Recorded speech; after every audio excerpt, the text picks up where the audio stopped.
घूमने जाए। क्या चीज होती है औरत भी, पर्त दर पर्त अलग। बहुत मुश्किल होता है उसे समझना। नफरत में आए तो सारी हदें पार करके रास्ते में आई हर चीज को तहस नहस कर दे, और प्यार में जज्बाती हो जाए तो बर्बाद हुई बस्तियों को भी आबाद कर दे। सच कहूं तो तुम्हारा नीनू को घर लाने के फैसले ने मेरा दिल जीत लिया। दिल तो मैंने उसे दिन जीत लिया था जब तुम्हारे दिल पे कब्जा किया था।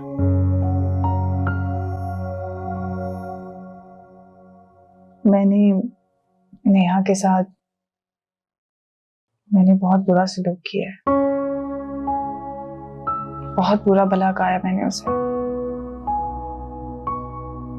हालांकि जो कुछ भी हुआ उसमें नेहा का कोई कसूर नहीं था। चलो ये तो अच्छा हुआ कि तुम्हारे सामने हकीकत खुलकर आ गई और तुम्हें एहसास हो गया कि तुमने जिस पर भरोसा किया था वो इस लायक ही नहीं थी। आगाही का अजाब बहुत कड़ा होता है। आज जब खुद सहना पड़ रहा है तो अंदाजा हो रहा है कि लोग ठीक कहते थे। मुझे यकीन नहीं आ रहा कि आफरीन ने। छोड़ो ना इन सब बातों को। वो मेरी सगी बहन है अबरार, मेरी वो बहन जिसके लिए हमेशा मैं खड़ी रही। उसकी सारी बुराइयां खुद पढ़ ली, अब्बू की नाराजगी बर्दाश्त की, और उसने मेरे साथ क्या किया मुझे यकीन नहीं आ रहा।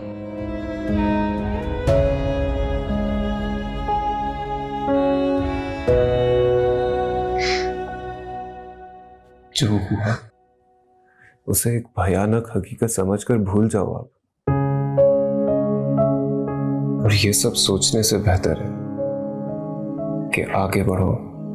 हम क्यों अपनी जिंदगी को इन सब सोचों की वजह से डिस्टर्ब करें। ठीक कहा ना मैंने?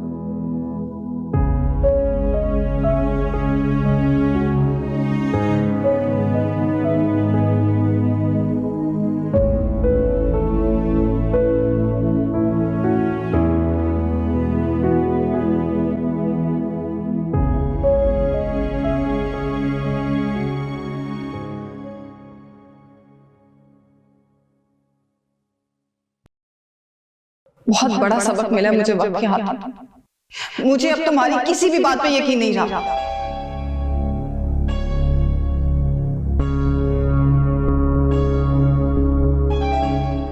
महानूर रानिया एक साथ दोनों को हैंडल करना मुश्किल हो जाएगा।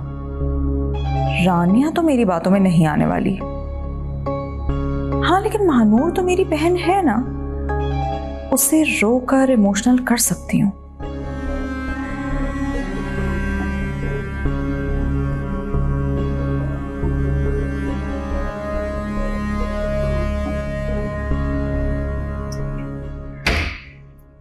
इतना क्रेडिट तो तुम्हें मुझे देना होगा कि मैं भी अबरार को बहुत अच्छी तरीके से जानती हूँ।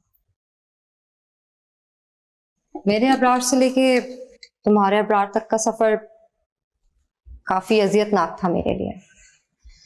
और पता है, जब मैं तुम्हें और अबरार को साथ देखती हूँ तो जलन नहीं होती मुझे। हाँ, मगर तुम्हारी किस्मत पर रश्क जरूर होता है। मैं शायद अबरार का पीछा कभी ना छोड़ती, मगर आफरीन ने मेरे जीने का मकसद ही बदल दिया। अच्छा, तो मेरे खिलाफ कान भरे जा रहे हैं? ये काम तुम्ही को मुबारक। मैं मवानी के रूम में जा रही हूँ।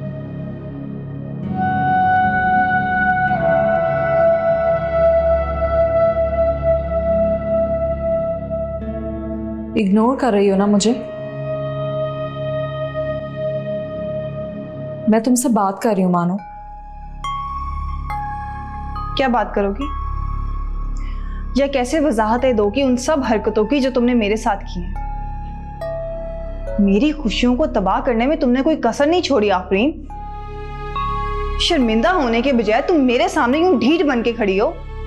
हाँ, खड़ी हूं तुम्हारे सामने इसलिए क्योंकि जब मैंने कुछ गलत किया ही नहीं तो मैं क्यों शर्मिंदा हूं। इन लोगों ने मेरे खिलाफ तुम्हारे कान भर दिए और तुमने हर बात पे यकीन कर लिया। पता नहीं क्या कुछ बोला होगा इन लोगों ने। मानो तुम तो मेरी बहन हो, अच्छे से जानती हो मुझे, लेकिन फिर भी नहीं, तुम्हें जानती ही तो नहीं थी मैं आफरीन। मानो लेकिन रानिया और अबरार सच में। बस करो आफरीन, ना तो मुझे तुम्हारे आंसुओं पे यकीन है और ना ही तुम्हारी किसी बात पर। अगर तुम में जरा भी अकल होगी ना तो तुम खुद को बदलने की कोशिश करोगी। इससे पहले कि तुम्हारी असलियत अम्मी, अब्बू और वकार भाई के सामने खुल जाए, खुद को बदलने की कोशिश करो आफरीन। मुझे में तो हिम्मत नहीं है उन्हें कुछ भी बताने की। हाँ, लेकिन वक्त का कुछ पता नहीं होता आफरीन।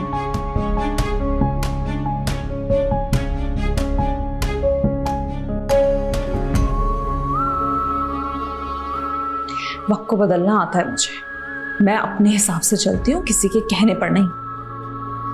मुझे सिखाएंगी बड़ी।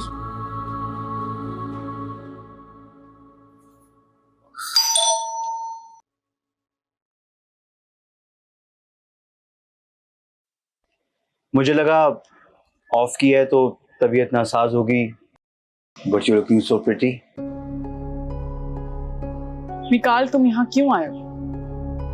तुम्हारी तबीयत मालूम कर। अच्छा, तो आगे जाके तुम और एम्प्लॉइज अपॉइंट करोगे और वो छुट्टी करेंगे तो उनके घर पहुंचोगे तबीयत मालूम करने। इतना फारिग इंसान नहीं है। ये केयर और अफेक्शन सिर्फ और सिर्फ तुम्हारे लिए। और ये फ्लावर्स मुझे नहीं चाहिए। गिफ्ट को कभी ना नहीं बोलते नहीं। ऐसा तुम्हारी डिक्शनरी में लिखा होगा, पर मैं तुमसे कोई भी तोहफा एक्सेप्ट नहीं करना चाहती।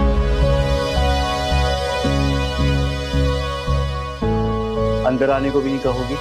तुम्हें मेरे रूड बिहेवियर से अंदाजा नहीं हो रहा कि मैं तुम्हें दरवाजे पे इतनी मुश्किल से बर्दाश्त करूं। प्लीज विकाल, यहाँ से चले जाओ और दोबारा मत आना।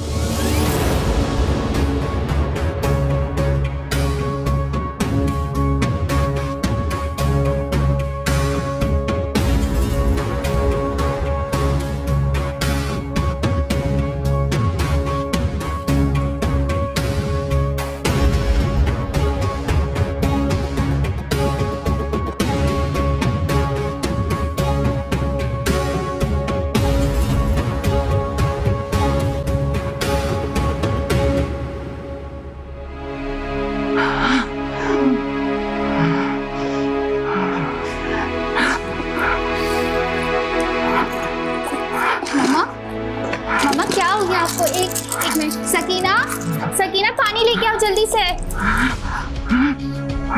मम्मा एक सेकंड, सब ठीक हो जाएगा। सकीना जल्दी लाओ। ये ले प्लीज, पानी पिए आराम से आराम से। मेरा फोन लेके आओ जल्दी से, मम्मा को फौरन हॉस्पिटल लेके जाना है। मम्मा जी एक संभालो मम्मा को।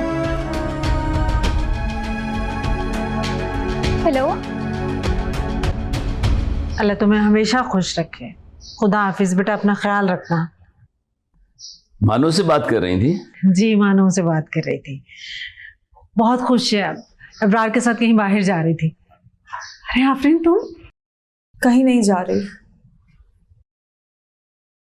नेहा के घर जा रहे हैं दोनों। मुझे तो समझ नहीं आ रहा, महानूर की तो याददाश्त चली गई है शायद। आपको पता है वो नेहा से माफी मांगने जा रही है वहां पर और उसको मनाकर वापस घर लेकर आएगी। अच्छा क्या कह रही हो तुम? मानो का दिमाग खराब तो नहीं हो गया जो उल्टी सीधी हरकतें कर रही है? अम्मी वैसे ही रानिया मेरे सर पे सवार है, ऊपर से ये नेहा आ जाएगी। मुझे तो समझ नहीं आ रहा मैं क्या करूं। महानूर अगर नेहा के पास गई है तो कुछ सोच के गई होगी।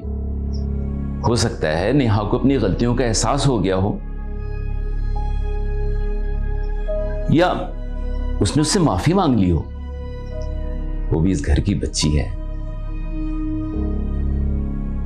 अगर वो राह रास्त पे आ गई तो बेटा इसमें हर्ज क्या है? हर्ज है अब्बू। आपको नहीं पता नेहा का? वो जादू टोने करती है। वो घर वापस आएगी तो दोबारा से अबरार को अपनी मुट्ठी में ले लेगी, और हमारी मानो उसकी शक्ल तकती रह जाएगी। बिल्कुल ठीक कह रही है ये। पहले भी तो यही सब हुआ था ना। अब्बू, आप ही मानो को समझाएं। देखिए, अगर उसको नेहा से रिश्ता रखना है तो वो रखे, लेकिन उसको दोबारा घर ना लेकर आए।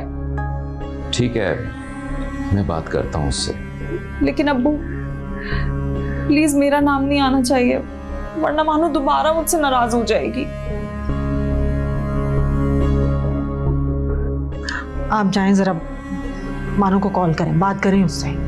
क्या बेवकूफी कर रही है। अच्छा, करता हूँ। कुछ नहीं होगा, समझाते हैं तुम्हारे अब्बू से। हर वक्त का तमाशा है नया। हाँ, उधर दूसरी वाली शेल्फ में देखो। नहीं, लेफ्ट वाली। हाँ, यही है। मैं बाद में कॉल करता हूँ।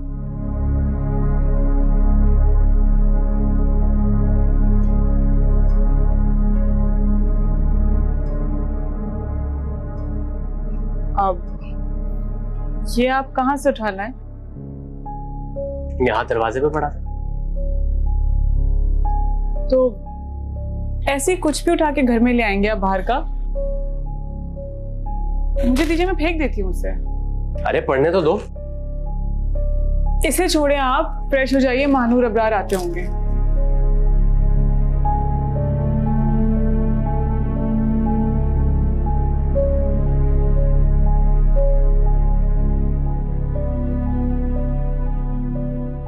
क्या करूं मैं मिकाल तुम्हारी बेवकूफियों का?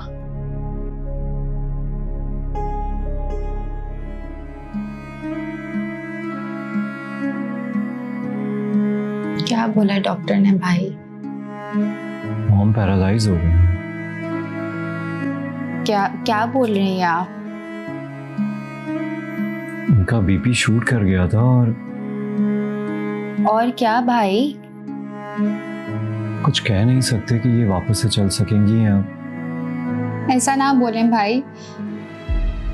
मॉम हमेशा से इतना एक्टिव रही हैं और अब टोटली बेड पर आ जाएंगी तो नहीं, हम इन्हें कैसे बताएंगे, कैसे फेस करेंगे इनको? मॉम को कुछ बताने की जरूरत नहीं है, और अल्लाह से अच्छे की उम्मीद रखनी चाहिए। हम अच्छे से अच्छा फिजिशियन अपॉइंट करेंगे इनके लिए। तुम दुआ करो, सब ठीक हो जाएगा इंशाल्लाह।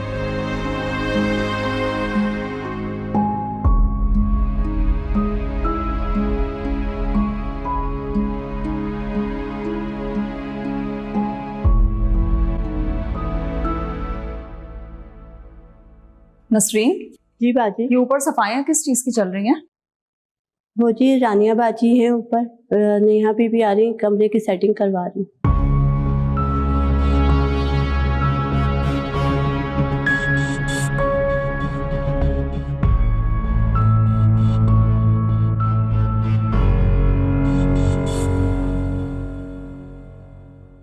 तुम ये सब मुझे नीचा दिखाने के लिए कर रही हो ना?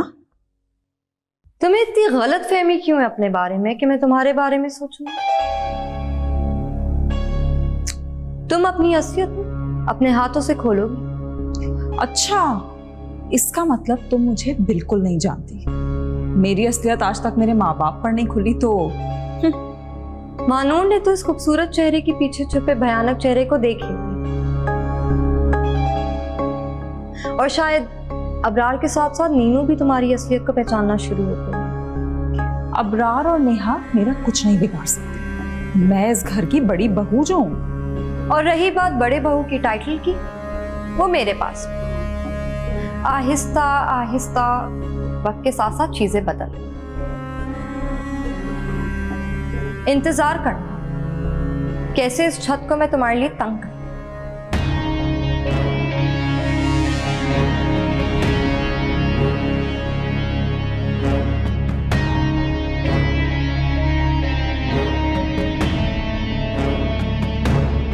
सेटिंग कर रही थी कमरे की।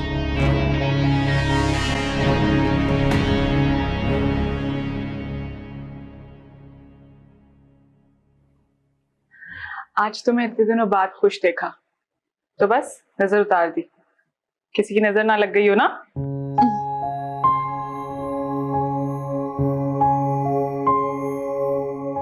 बहुत ही जज्बाती है नीनू। इकरार भाई, आप बहुत लकी हैं कि आपको नेहा जैसी इतनी केयरिंग वाइफ मिली।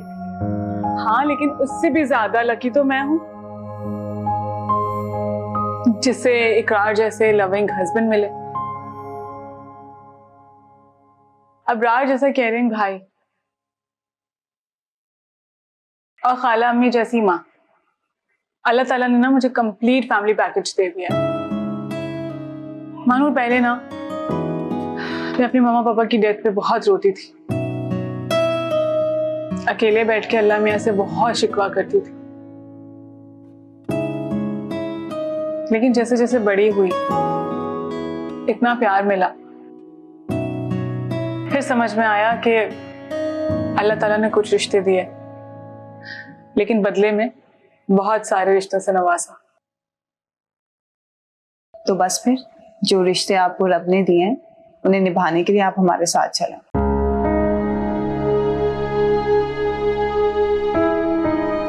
मानू ठीक कह रही है नीनू, अपने घर चलते हैं। कौन सा घर? जिस घर में भाभी से ठीक बात करने पर भी भाईजान गुस्सा हो जाते हैं। भाई वो घर सिर्फ आफरीन का नहीं, हम सब का है। और अगर हम सब इकट्ठे रहेंगे तो असल मजा जिंदगी को जीने का उसी में है। भाई, नेहा, आप लोग प्लीज मुझे माफ कर दें। मुझसे बहुत बड़ी गलती होगी आप लोगों को पहचानने में। कोई बात नहीं, गलती तो इंसानों से ही हो जाती है। नेहा, अगर आप हमारे साथ चलेंगी तो मुझे लगेगा कि आपने मुझे माफ कर दिया।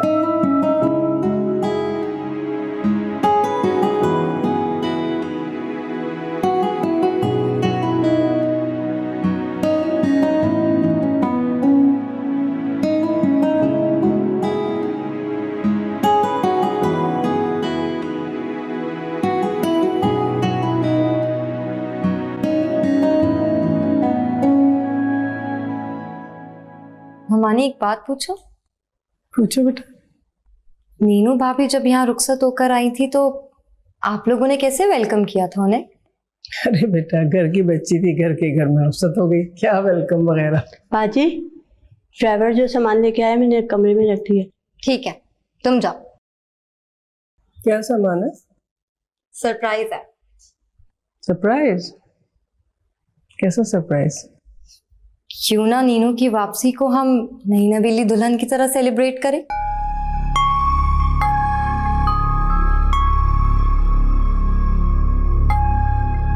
क्या हुआ ममानी, आपने तो नीनू को हमेशा अपनी बेटी की तरह समझा,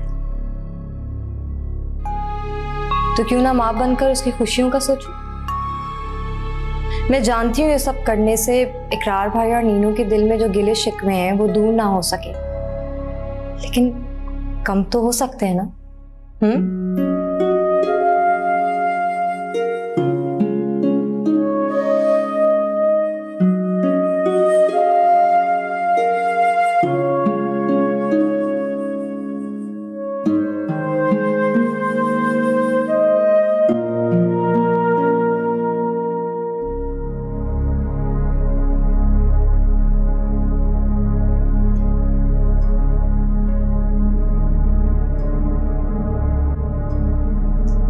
ये कैसा इस्तकबाल हुआ भाई?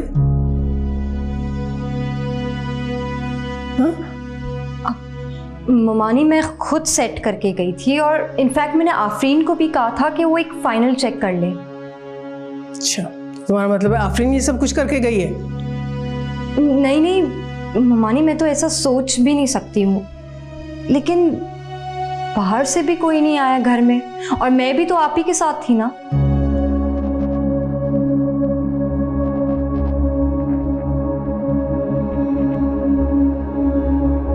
नसरीन, ममानी, वो तो पहले ही चली गई है। कोई बात नहीं खाला अम्मी, 2 मिनट का काम है, मैं कर देती हूँ। अरे आप क्यों करेंगी, मैं हूं ना। आप तो बस नई नवेली दुल्हनों वाला प्रोटोकॉल एंजॉय करें।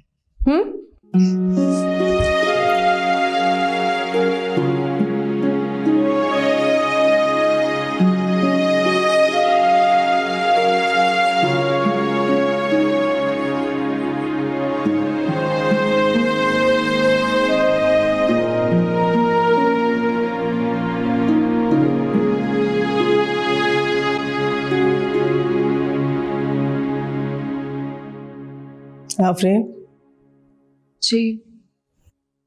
ये कमरा इतना तितर बितर क्यों हुआ था, इतना बिखरा हुआ क्यों था? हालांकि रानिया ने मुझे बताया कि उसने तुमसे कहा था कि फाइनल सेटिंग तुम्हारा काम होगा। झूठ बोल रही है वो आंटी, मैं तो ऊपर गई ही नहीं हूँ और उसके सरप्राइज के बारे में तो मुझे कुछ मालूम ही नहीं है, बल्कि वो तो खुद वकार के साथ नीचे आई थी ना। ये तो उलझन हो रही है मुझे कि तुम ऐसा कर कैसे सकती हो। आंटी, ये रानिया बहुत तेज है, ये सब करके आपके दिल को जीतना चाहती है और मुझ पर ना ये इन हरकतों का इल्जाम लगाकर आपकी नजर में गिराना चाहती है वो मुझे। नहीं नहीं बेटा, वो ऐसी बच्ची नहीं है, बड़ी खुश अखलाक मिलनसार बच्ची है। और देखो, तुम अपने दिलों में से ये बदगुमानियां खत्म कर दो, तुम दोनों को साथ रहना है ना। और मैं रानिया से बात करूंगी, उसको समझाऊंगी। बड़ी मुश्किल से इस घर का सुकून लौटा है, मैं नहीं चाहती इन बदगुमानियों की नजर हो जाए। आंटी, मैं तो खुद चाहती हूँ सब साथ मिलजुल कर रहे, लेकिन ये रानिया। ठीक है बेटा, दिल साफ कर लो तो जिंदगी बड़ी आसान हो जाती है।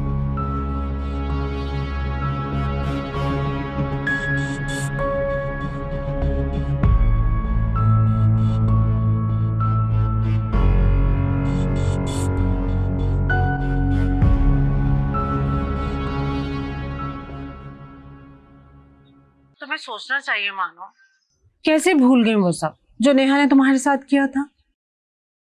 नेहा ने कुछ नहीं किया अम्मी।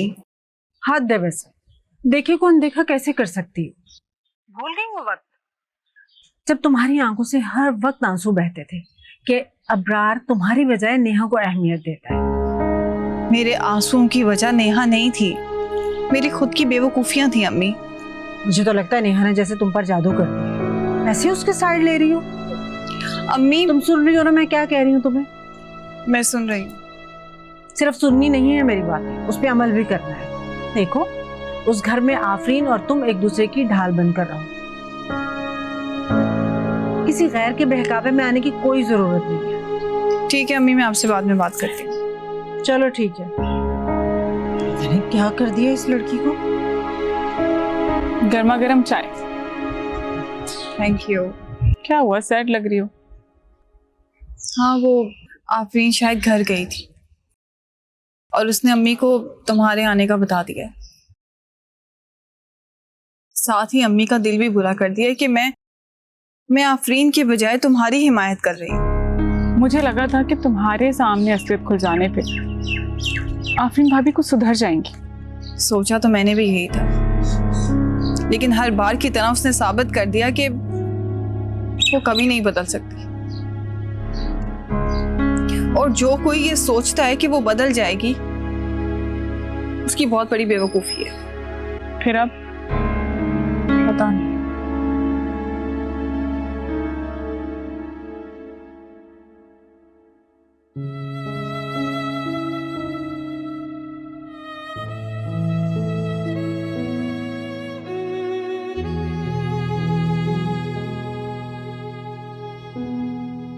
मिशू की बहुत याद आ रही है।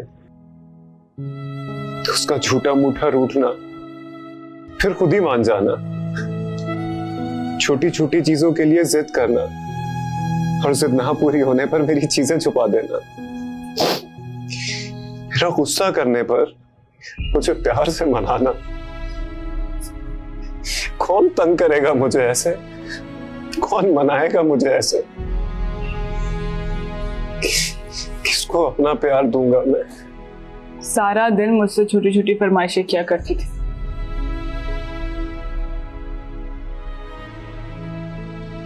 तुम भी तो सारा दिन उसकी पसंद के खाने बनाने में लगी रहती थी।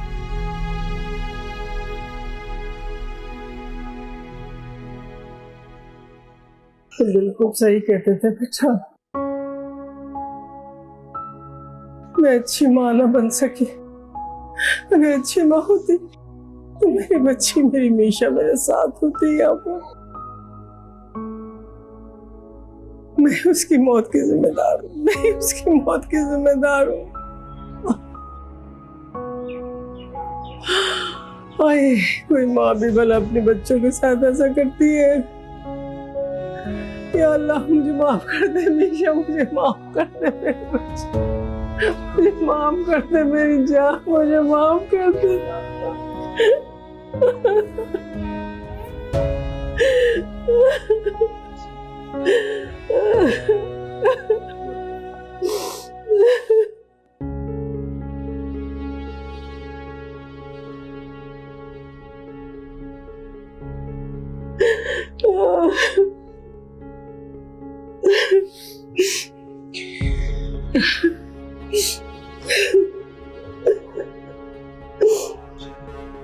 इतनी मुश्किल से इन सब का एका तोड़ा था, दोबारा से एक होगा।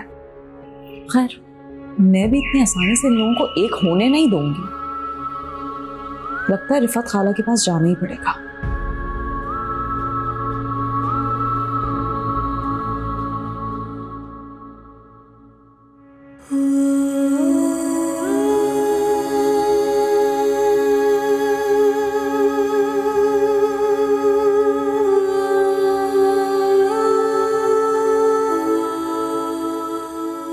अच्छा, तो तुम रिफत आंटी के घर जाओगे?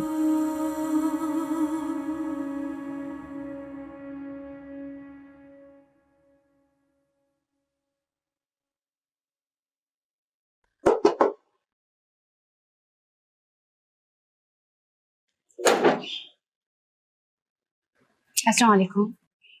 वालेकुम अस्सलाम। तुम यहाँ? हाँ, अच्छा हुआ मुलाकात हो गई, कल आती तो शायद मुलाकात नहीं हो पाती। हाँ। अच्छा, रिफत खाला कहाँ है? यहीं अंदर हैं, चले जाओ।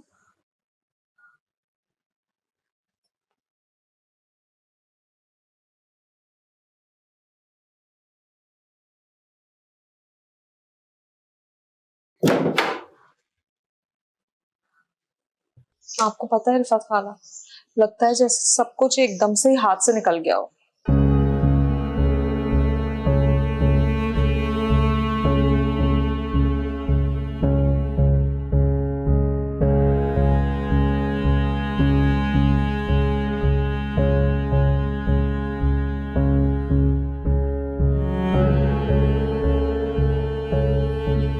आप कोई ऐसा तावीज लिखें जिससे रानिया के साथ साथ बाकी घर वाले जिनसे बड़ी मुश्किल से जान छुड़ाई थी ये भी चले जाएं। मैं तो कहती हूँ आफरीन, इस किस्से को ना जड़ से ही खत्म कर दो।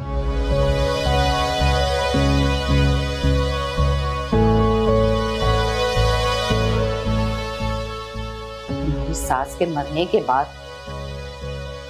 जायदाद से अपना हिस्सा लो और सुकून से रहो।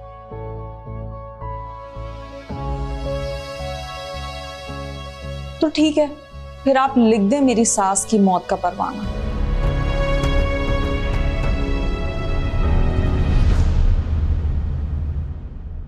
थैंक यू बेटा।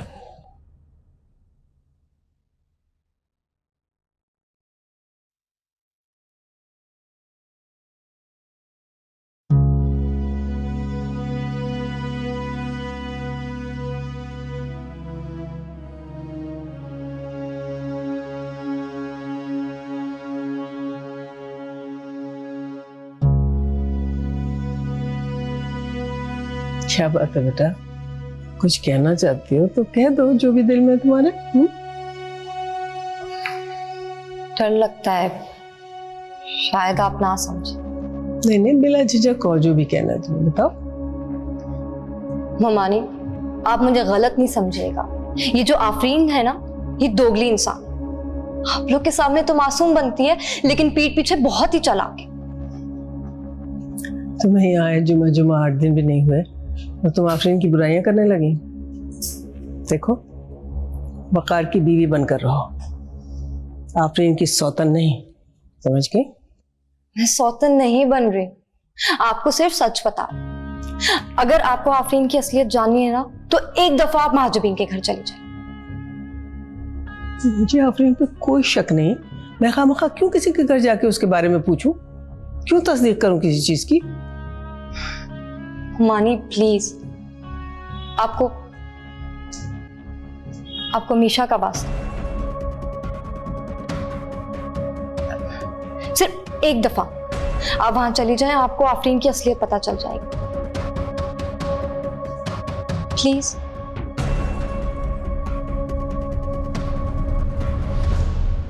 पिछली बार तो नेहा को फंसाने के लिए लिखवाया था ताबीज, लेकिन इस बार सचमुच लिख डाले उनकी मौत के लिए ताबीज।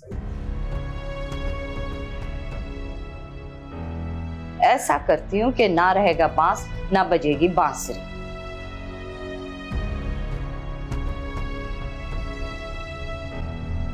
आफरीन,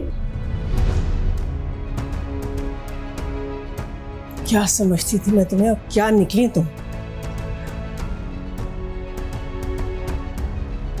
इतना बोझ, इतनी नफरत कि तुम मेरी जान के दर पे हो गई।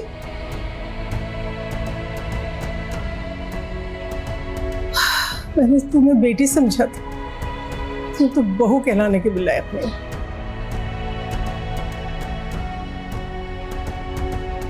तुम्हारी बातों में आके मैंने अपनी मासूम नेहा को, मैंने अपने बच्ची को कितना गलत समझा। मैं तुम्हारे कानून सुनने लगी, कितनी बेवकूफ थी मैं। जो तुमने दिखाया उसको सच मानने लगी। नहीं आंटी, आपको गलत फहमी हो रही है। मैं तो यहाँ महाजिबीन से मिलने आई थी, आप चाहें तो रिफत खाला से पूछ लें। हाँ सही कह रही है ये।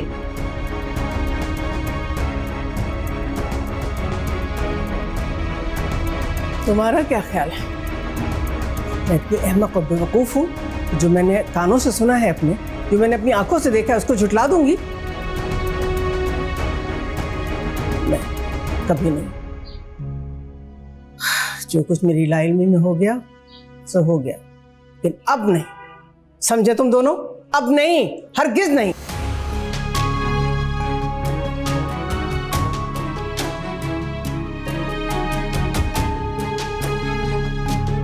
अब क्या होगा आफरीन?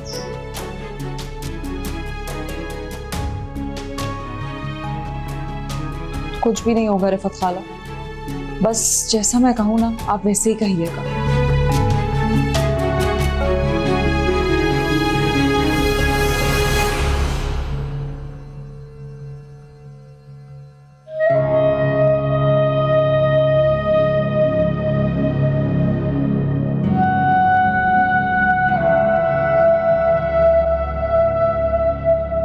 आफरीन,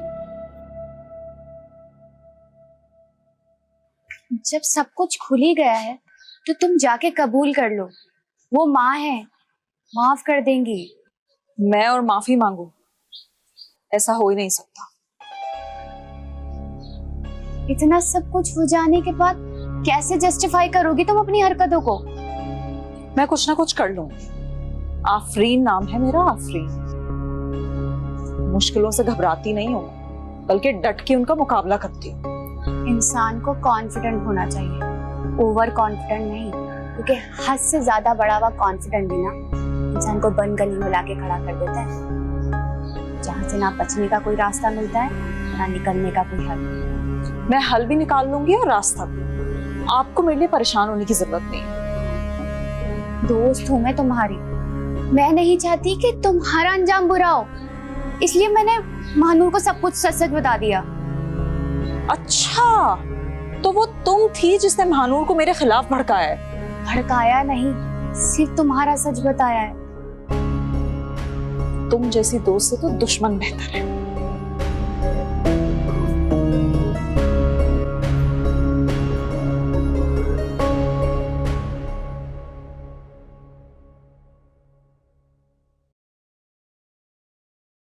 आफरीन क्या है आखिर, उन्हें भी तो पता चलना चाहिए। रानिया, मैं कहती हूँ कि दबी हुई राख कुरेदने से कोई फायदा नहीं होता। भाभी, मैंने ये फायदा या नुकसान के लिए नहीं किया, ये मैंने आपके लिए किया। ममानी जान ने बस आपको मजबूरन कबूल किया, क्योंकि ताबीज वाली बात अभी भी उनके दिल में फांस की तरह चुभ गई। मैं बस वो फांस निकालना चाहती हूँ। ताकि ममानी आपको मजबूरन नहीं, दिल से कबूल कर। तुम बहुत अच्छी हो रानिया। काश उसे भी अच्छी लगती जिसे अपना दिल दिया था। रिश्ता भले ही बदल गया उनसे, लेकिन क्या करूं भाभी, दिल में एक खलिश हमेशा रहेगी। वो कहते हैं ना, इंसान अपना पहला प्यार कभी नहीं भूलता। तो बस कभी कभी दुख होता है मुझे, पर मैं ठीक हूं। क्या हो गया? तुम तो कितनी बहादुर हो, इतने अच्छे से तुमने सब हैंडल किया है, पर अब बच्चों की तरह रो रही। अभी बहादुर इंसान के पास भी दिल होता है, और जब वो दिल भर जाता है तो ऐसे ही आंसू छलकते। अच्छा खैर, ममानी कहाँ रह गई है? उनको तो अब तक आ जाना चाहिए था ना। हाँ सही कह रही हो, मैं पता करती हूँ। पता कर।